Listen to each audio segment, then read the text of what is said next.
Hello everyone, this is Cynthia and welcome back. Today's video is all about how I plan my travels. If you know me, you know that I love traveling. I love those travels where you just plan from the beginning to the end and you just go on your own pace. I don't know about other people, but I remember back in the day when I was little, my mom would always sign up for those tours from the travel agency, and we just go with a group of people to like Japan and China and Singapore and all that. As I grew older and older, I realized that I would rather have a trip that's follow my own desire instead of following the schedule where you just hop on the bus and hop off and take pictures and you leave and you go to restaurants that is probably not your favorite or not the restaurants that you want to try. But that's just personal preferences, and I do develop a couple different methods that I thought is pretty useful and quite efficient. And let us start.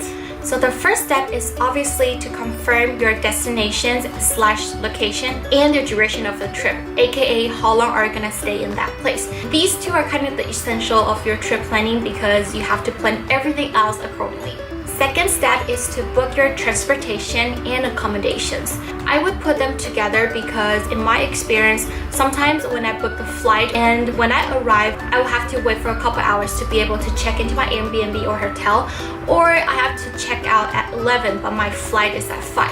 So there will be some weird gap in between where you just have to take off your luggage, which is really annoying. I would say just double check, kind of mix up the combination and see which one fits your trip the best.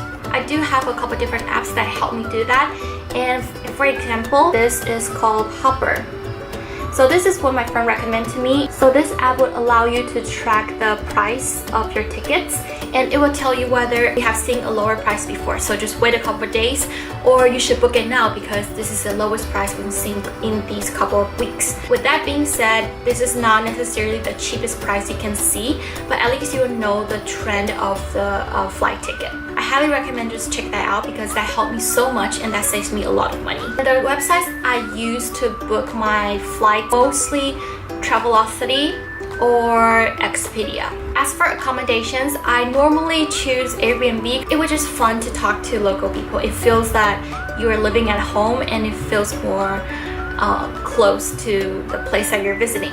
I usually do Airbnb or hotel.com. So now you have your destinations, your durations, your accommodation, and your flight ready. And now we're going to where do you want to visit. So there are a ton of different spots that you can visit in each city. For example, when I go to New York, I go to Rome, you have like so many things that you can see. So what I do is I go online, I just Google must see, must visit, and must eat. In this case, you will get a ton of results. Some bloggers, some travel websites will give you a ton of suggestions. What you need to do is to figure out what exactly do you want to do.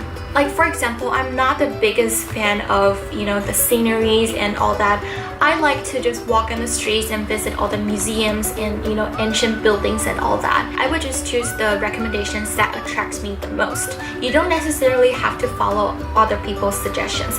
You can just mix and match to your own perfect journey. You can also try to find a tourist pass.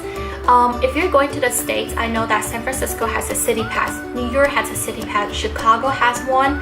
Basically, the city pass will allow you to go to different really famous spots with one pass. And normally you will be able to save times in line. You can just go straight to it. And once you find all the spots that you want to go, what I do is that I just type everything into Google Maps. Let's say Empire State Building. I just type it in and I will mark or label that on my Google Map. Once you have every spot that you want to visit on your Google Map, you will be able to see all the stars on the map and like where are they located and all that. So now it's the time for you to allocate them into each day that you're there. For example, on the map, you'll be able to see like these 5 stars are in the same area. So what I do is I will just I'm just gonna go to this area and tackle this spot, this spot, this spot, and this spot. And the next day I will tackle a different area. So you will not be running around the city and waste all the time on transportations because you will always visit the spots that are next to each other. And that's kind of like the structure of me planning my trip. I really love those individual bloggers because it's less commercialized in a way. So you'll be able to find more unique style of traveling from those more individual bloggers. Of course, you can find like backpacker.com or TripAdvisor, but those kind of a little bit messy to read, to look for information, and I don't like TripAdvisor that much because it just gets so commercialized. They just try to recommend you like tours and all that. So that's just my personal preferences. There are a ton of information online, and just follow your own preference. And now I'm going into some checklists and some tips that I learned from experiences. The first is you always want to have a phone or internet access. Nowadays, everyone uses their phone, and if you're traveling in a group, it's always good to have someone has internet access. And trust me, when you don't have internet, that's really scary. And second is you always want to double, triple check your visa.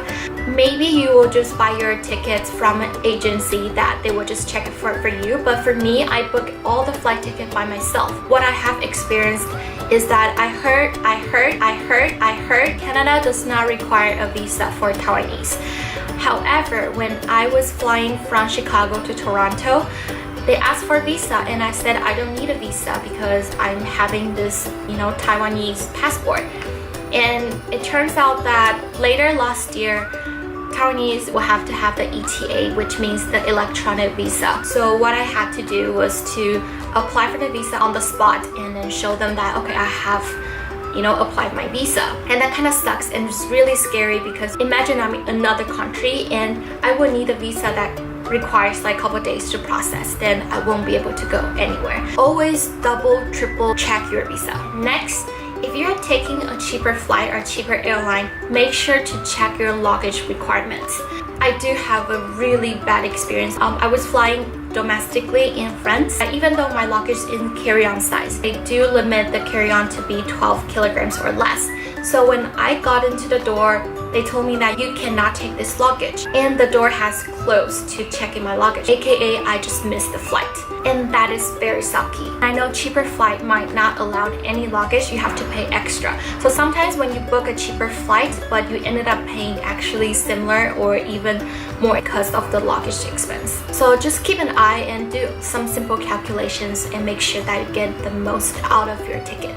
Like I said, when you miss your flight or you have to pay extra for your luggage, it's always good to prepare a little sum of money just in case. Don't just plan off your trip like right on the budget, because that's quite dangerous when you have some emergency accidents that you have to pay extra and all that, and that's very stressful. So I would say make sure you prepare a little bit more just in case. And last but not least, to download your schedule in your phone or laptop. You might not have internet all the time. There will be some places that do not have Wi-Fi. So it's always good to at least know where you're going next. If you're traveling with other people, make sure that everyone has a copy and everyone will has at least 1 or 2 emergency contacts. And if you have heard something that's very famous, let's say Eiffel Tower, that's really famous. Everyone knows Eiffel Tower. Then make sure that you go online and check whether you need a ticket in advance, because a lot of times those famous spots will require like 1, 2, even 3 hours of lining up. If you have a ticket that you reserve way in advance, that might save you a lot of time. And that's about it. That's really how I plan my trip. I think nowadays young people or even a lot of people changed from going to a tour from agency to plan their own trip and go on their own journey. And I think that's a really cool thing to do, and you can make sure that you always go to the place that you actually do want to go. I hope this will help some of you if you're planning to go somewhere. I love traveling and I do plan to do a lot more travelings in the future. If you find this video somewhat helpful or you like it, just give the thumbs up and maybe subscribe to my channel down below. I'll be beyond appreciative. Yeah, that's about it. I'll see you later.